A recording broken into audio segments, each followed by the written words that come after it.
গত রবিবার চলে গেছিলাম কাকিনাড়ার এই মাদ্রালের হনুমানজির মন্দিরটায়। অনেকদিন ধরেই কয়েকজন বন্ধু মিলে একটু ঘুরতে যাব বলে প্ল্যান করছিলাম, তার হচ্ছিল না। তো হঠাৎ করেই রবিবার এই প্ল্যানটা হলো। আরশিরও যেহেতু স্কুল ছুটি, সেই জন্য আমরা সবাই মিলে চলে গেছিলাম এই মন্দিরটাতে। বিকেলবেলা করে বেরিয়েছিলাম। আর এখানে হনুমানজি কিন্তু একদম শায়িত অবস্থায় রয়েছে।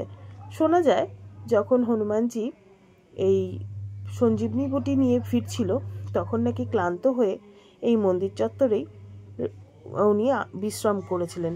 সবই গল্প কথা, সত্যি মিথ্যে জানি না। মন্দির দর্শন করে তারপরে আমরা একটু ঘুরে নিলাম চারিদিকটা। এই পাশেই যখন কোনো অনুষ্ঠান হয় মন্দিরের, তখন ভোগ রান্না করা হয়। শুনলাম শনি মঙ্গলবার করে ভোগ দেওয়া হয়। আর এখানে আছে বাচ্চাদের একটুখানি খেলার জায়গা। আর আরুষি এখানে নন্দী মহারাজকে একটু আদর করে দিচ্ছে, যাতে আরুষির উইশগুলো খুব তাড়াতাড়ি ফুলফিল হয়। ভালো লাগলো। এখানে বাচ্চারা এই দোলনাগুলোতে চড়ছিল, আর আরুষি অপেক্ষা করছিল যে ওর টান কখন আসবে।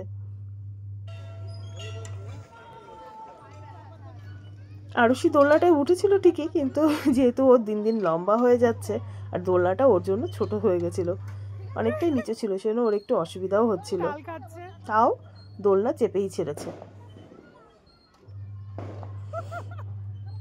এই হচ্ছে অন্নপূর্ণা মন্দির। মন্দিরটা কিন্তু বেশ পুরনো।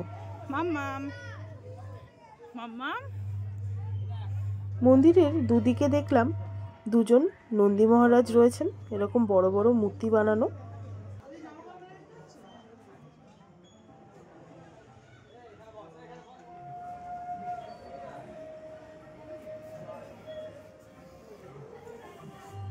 আর এই হচ্ছিল শিব পার্বতী।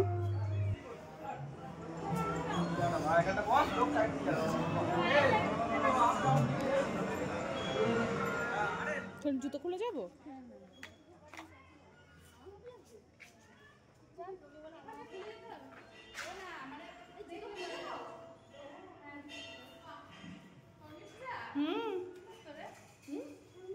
ভালো জায়গা। হ্যাঁ,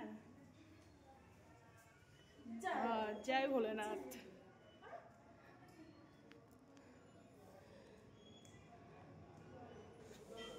এখান থেকে একটু প্রসাদ নিয়ে মাথায় হনুমানজির টিকা পরে চলে গেলাম পাশেই রাম মন্দিরটা দেখতে। মন্দিরটায় আমরা ঘুরে সব জায়গা প্রণাম সেরে বেরিয়ে পড়লাম বিকেল থাকতে থাকতেই। আর সত্যি মন্দিরটা খুব সুন্দর।